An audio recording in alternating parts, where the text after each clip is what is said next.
Baik, bismillahirrahmanirrahim. Assalamualaikum warahmatullahi wabarakatuh. Waalaikumsalam warahmatullahi wabarakatuh. Alhamdulillahi rabbil alamin. Wassalatu wassalamu ala asyrafil anbiya'i wal mursalin Sayyidina wa maulana Muhammadin wa ala alihi wa ashabihi ajma'in. Allahumma salli ala Sayyidina Muhammadin al-Fatih lima ughliq wal khatim lima sabaq nasiril haqqi bil haqqi wal hadi ila siratikal mustaqim wa ala alihi haqqa qadrihi wa miqdarihi al-azim. Subhanaka la ilma lana illa ma 'allamtana innaka antal alimul hakim wa qur rabbi zidni ilma. Puji syukur kita panjatkan kehadirat Allah Subhanahu wa taala pada kesempatan sore hari ini di bulan Ramadan, bulan yang penuh dengan kemuliaan, bulan yang penuh dengan keberkahan, bulan yang penuh dengan keagungan, bulan dilipat gandakannya pahala segala amal kebajikan kita. Kita dapat berkumpul bersama memulai kajian kitab Al-Arba'in An-Nawawiyah. Dalam hal ini kita merujuk kepada kitab Al-Wafi fi Syarhil Arba'in An-Nawawi karya Dr. Mustafa Dib Al-Bugha.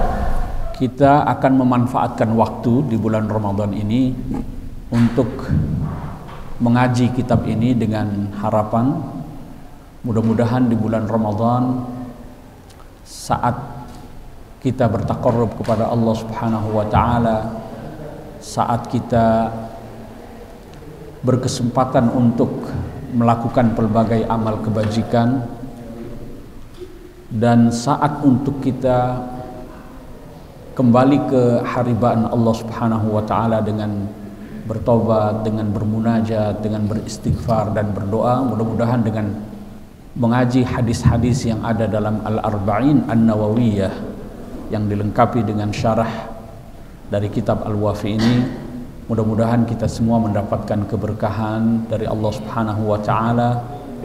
Dan ini adalah bagian dari kita ittiba' as-sunnah. Jadi selain kita mengaji dan mengkaji Al-Quran di bulan Ramadan ini, kita juga mempelajari hadis-hadis Rasulullah sallallahu alaihi wasallam. Dan sengaja untuk kajian ini kita merujuk kepada kitab dengan harapan keberkahan dari para penyusun buku ini, penyusun Al-Arba'in An-Nawawiyahnya, yaitu Al-Imam An-Nawawi rahimahullah, dan juga kedua pensyarah dari Al-Arba'in An-Nawawiyah, yaitu Dr. Mustafa Al-Bugha dan Dr. Muhyiddin Mastur. Mudah-mudahan ilmu yang mereka tuangkan dalam kitab ini mendatangkan keberkahan untuk kita semua. Dalam kesempatan pertemuan yang perdana ini, saya ingin menjelaskan sedikit tentang kitab ini sebelum nanti kita membahas satu persatu hadis-hadis yang ada dalam kitab ini. Al-Arba'in An-Nawawiyah ini kalau kita lihat dalam muqaddimah muallif, ini memang kitab yang sangat populer sekali ya. Satu di antara sekian banyak karya-karya Al-Imam An-Nawawi ya. Al-Imam An-Nawawi adalah seorang ulama besar ya. Al-alim, al-allamah, yang dilahirkan di kota Nawa. Di mana itu Nawa itu? Nawa itu di Suriah, kurang lebih sekitar 100 150-160 km dari kota Damaskus, ibu kota Suriah. Saya punya cerita sendiri tentang Imam Nawawi ini, karena tahun 2008, 2009, 2010 itu hampir setiap tahun saya berkunjung ke Suriah dalam rangka meningkatkan hubungan kerjasama, terutama di bidang pendidikan dan keagamaan. Setiap kali saya ke Suriah, selalu saya sempatkan untuk berziarah ke makam Imam An-Nawawi ini. Kurang lebih perjalanan sekitar 1,5 jam, 2 jam lah dari Suriah itu. Biasanya saya selalu membawa kitab di perjalanan itu. Biasanya di Damaskus itu saya beli kitab. Yang sering saya baca itu adalah At-Tibyan fi Adab Hamalatil Quran. Itu juga kitab yang sangat bagus sekali. Selain Al-Arba'in An-Nawawi ini, buku yang ringan. Itu sepanjang perjalanan saya baca cepat begitu. Lalu biasanya saya khatamkan itu di makamnya. Makamnya itu unik ya. Dia tidak berbentuk bangunan tertutup. Dia hanya ada tembok saja yang tertutup sebagian. Di makam itu tidak ada seperti makam-makam yang lain, nisan ya, atau kubah. Tapi hanya ada sebatang pohon tua. Pohonnya besar. Lalu di situ ditulis Dharih Al-Imam An-Nawawi. Makamnya itu di bawahnya itu. Jadi tidak berbentuk kubah, tidak ada nisannya, hanya ada pohon tua. Makamnya ada di bawah itu. Wilayah itu sempat ketika ISIS itu apa?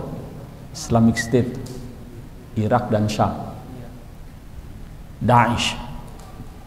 Ketika mereka menguasai wilayah Irak, Mosulnya, lalu sebagian Syria tahun 2013-2014, wilayah makam Imam Nawawi ini termasuk wilayah yang dikuasai oleh ISIS. Tahu apa yang terjadi? Ini fakta di mana-mana ya. Ketika kelompok ekstrim semacam ini, ISIS, menguasai satu wilayah, target pertama mereka itu adalah makam-makam para wali, makam-makam para ulama yang sering diziarahi orang. Apa alasannya?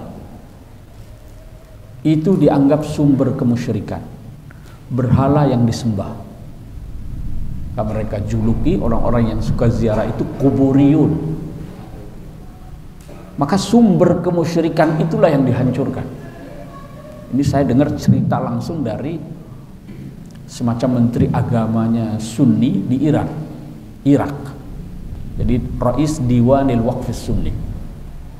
Ini saya dengar langsung apa yang terjadi ketika Mosul, kota terbesar kedua di Irak, dikuasai oleh ISIS. Yang jadi sasaran itu adalah makam para wali. Tidak terkecuali ketika mereka menguasai sebagian Suriah, di antaranya adalah wilayah yang di situ ada makam Imam Nawawi. Makam Imam Nawawi ini termasuk yang kena sasaran, dibom itu. Saya ingat dulu kejadiannya hari Rabu, tanggal 7 Januari, tahunnya saya lupa. Karena setelah itu Jumat saya ada jadwal khutbah tetap saya di Masjid Agung Sunda Kelapa di Menteng itu, saya angkat itu. Soal berkah, soal tabarruk, soal ziarah kubur. Lalu kemudian saya naikkan di Facebook saya tulisan itu. Kemudian ada yang usul coba diperluas lagi. Lalu kemudian dimuat di majalah Gatra. Ada judulnya itu Tragedi di Balik Makam. Mungkin masih bisa di jejak digitalnya masih ada ya. Tragedi di Balik Makam. Itu tulisan saya menggambarkan apa ya? Luapan rasa sedih ketika makam itu dihancurkan, ya. Tapi sekarang sudah dibuka lagi katanya. Imam An-Nawawi ini adalah ulama besar. Bahkan kalau kita bicara dalam madhab Syafi'i, itu ada Asy-Syaikhani. Itu siapa? Kalau Asy-Syaikhani dalam ilmu hadis siapa? Bukhari, Muslim. Kalau dalam ilmu qiraat itu Abu Amr Ad-Dani dengan Abu Dawud Sulaiman Ibnun Najah. Itu Asy-Syaikhani dalam ilmu rasm. Kalau dalam ilmu fikih madhab Syafi'i khususnya, ketika disebut Asy-Syaikhani itu siapa? Imam Nawawi dengan Ar-Rafi'i. Itu karya-karyanya di bidang fikih cukup banyak, ya. Dia mensyarah kitab Al-Muhazzab, lalu kemudian Raudhatul Talibin, ya, dan lainnya. Pendapat-pendapat Imam Nawawi itu menjadi sandaran karena pendapat-pendapatnya yang sangat kuat, terutama dalam mazhab Syafi'i. Mungkin akan terkejut kalau melihat riwayat hidup Imam Nawawi ini. Berapa umurnya itu? Sampai meninggal dunia itu 45 tahun. Lahir 631, wafat 676. Hanya 45 tahun. Saya sekarang sudah lebih tua dari Imam Nawawi.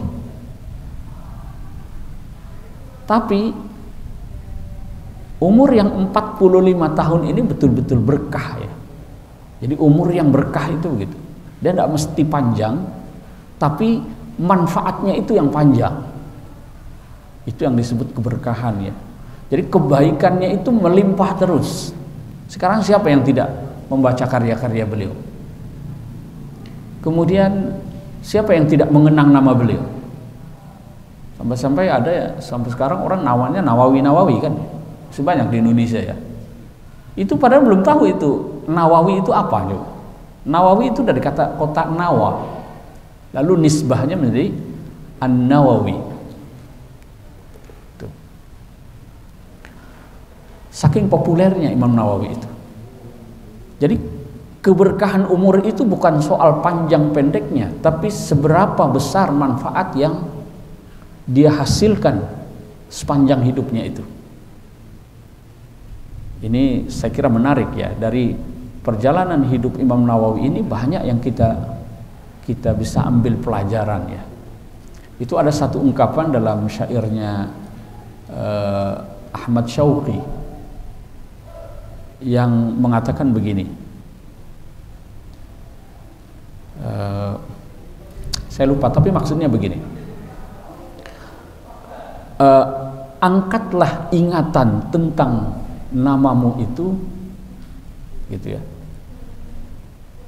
Dan karya-karya orang setelah dia meninggal itulah umur dia kedua. Gitu, ya. Jadi umur kedua seseorang itu adalah setelah dia meninggal dunia. Artinya apa?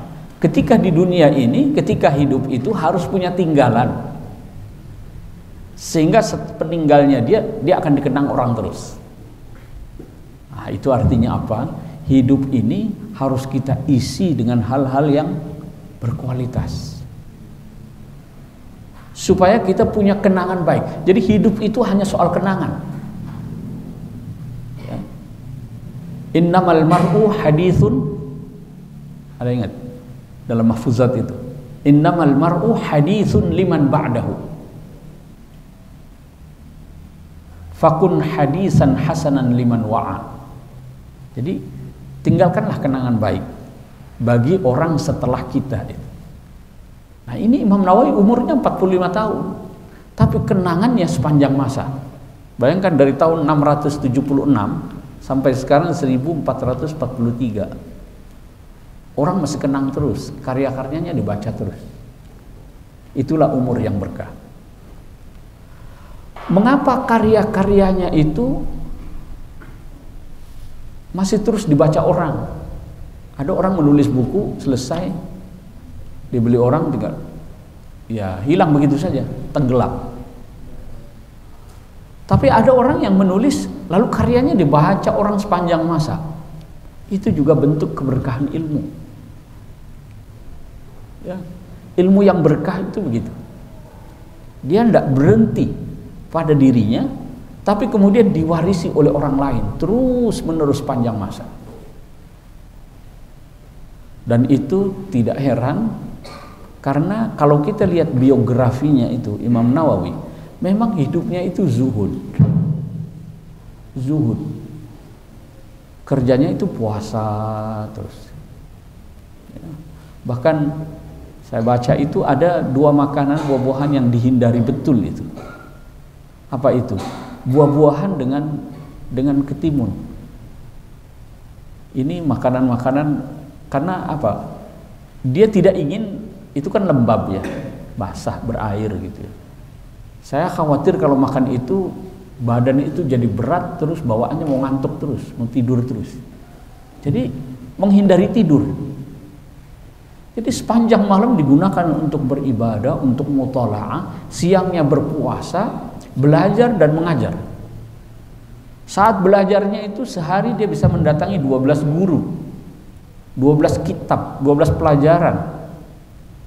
Datang pindah sini, pindah sana. Bisa dibayangkan. Jadi hidupnya hanya untuk itu. Sampai-sampai menikah pun lupa. Imam Nawawi itu tidak menikah.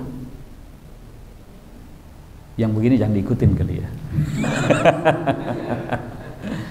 Tapi kalau ada yang bisa betul-betul zuhud, wara' semacam itu, mengapa tidak? Ya. Itu ada buku, nanti bagus sekali. Kalau sampai Kairo itu cari ya. Ini ada 2 kitab yang saya rekomendasikan betul. Karena sering sekali saya baca untuk memotivasi diri. Kadang-kadang untuk menghibur juga. Saya menikah itu umur 29 tahun. Jangan diikutin ya. Setelah selesai S2. Karena memang azam saya begitu. Saya baru mau nikah nanti kalau sudah selesai S2. Jatuhlah pada usia 29 tahun. Kadang-kadang menghibur dirinya dengan buku itu. Jadi ada buku ditulis oleh Syekh Abdul Fattah Abu Ghuddah. Ini al-alim, al-allama, al-muhaddis ya. Ini al-muhaqqiq. Itu karya-karya tahqiqannya, kemudian di bidang hadis terutama sangat luar biasa. Syekh Abdul Fattah Abu Ghuddah. Dia menulis, sebenarnya itu kumpulan dari berbagai kitab tersebar, lalu yang dia kumpulkan buku namanya Safahat min Sabril Ulama. Safahat min Sabril. Jadi lembaran-lembaran berisikan tentang kesabaran para ulama dalam menuntut ilmu. Itu riwayat-riwayat tentang ulama si fulan, bagaimana mereka susahnya menanggung derita karena menuntut ilmu. Itu bagus sekali untuk memotivasi diri ya. Kemudian satu lagi ada namanya al-ulama'ul uzzab alladzina atharul ilma 'ala az-zawaj. Ini kalau nggak ketawa belum nyambung, ini judulnya apa itu. Saya ulangi lagi. Al-ulama'ul uzzab alladzina atharul ilma 'ala az-zawaj. Jadi ulama-ulama yang menjomblo karena lebih mendahulukan ilmu daripada kawin. Itu kurang lebih ada sekitar 35 yang dia ceritakan dalam kitabnya itu, dan tentu masih banyak lainnya. Salah seorang di antaranya adalah Imam Nawawi. Ada Imam At-Tabari. Ada Ibnu Taimiyah. Kenal Ibnu Taimiyah? Itu juga jomblo. Tidak menikah. Karena hidupnya hanya untuk ilmu. Imam Nawawi itu sempat dia muthala'ah, hidup zuhud kurang lebih sekitar 6 tahun sebelum dia mengajar dan menulis. Jadi menulisnya itu betul-betul penuh dengan keikhlasan, penuh dengan kematangan. Dan zuhudnya dia ini, dia tidak mau terima imbalan dari hasil dia mengajar. Tidak mau dia itu, untuk menjaga keikhlasannya. Jadi karya-karya yang ditulis dengan penuh keikhlasan itu akan melahirkan keberkahan. Jadi keikhlasan itu akan melahirkan keberkahan. Keberkahan itu adalah kebaikan yang berlimpah, yang kalau dilakukan oleh seseorang mungkin ya hanya sebatas itu, tapi yang diberkahi dia akan berlipat-lipat. Rezeki yang berkah itu begitu.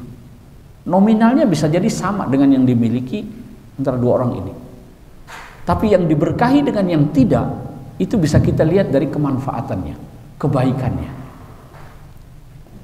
Ya. Nah, itu salah satu contoh ilmu yang berkah.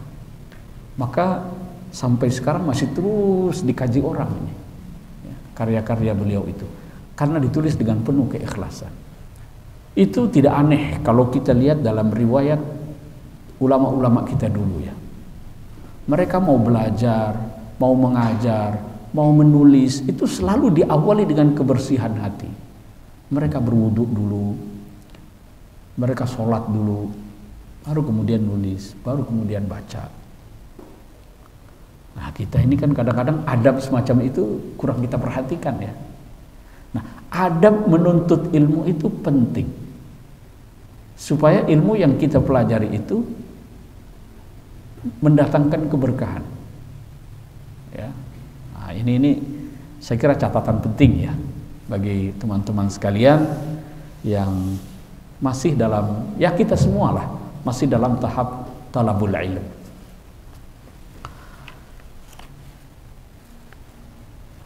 Itu cerita tentang Imam An-Nawawi. Kita akan masuk selanjutnya pada muqaddimah kitab ini ya. Kita akan langsung masuk muqaddimah yang ditulis oleh Imam An-Nawawi.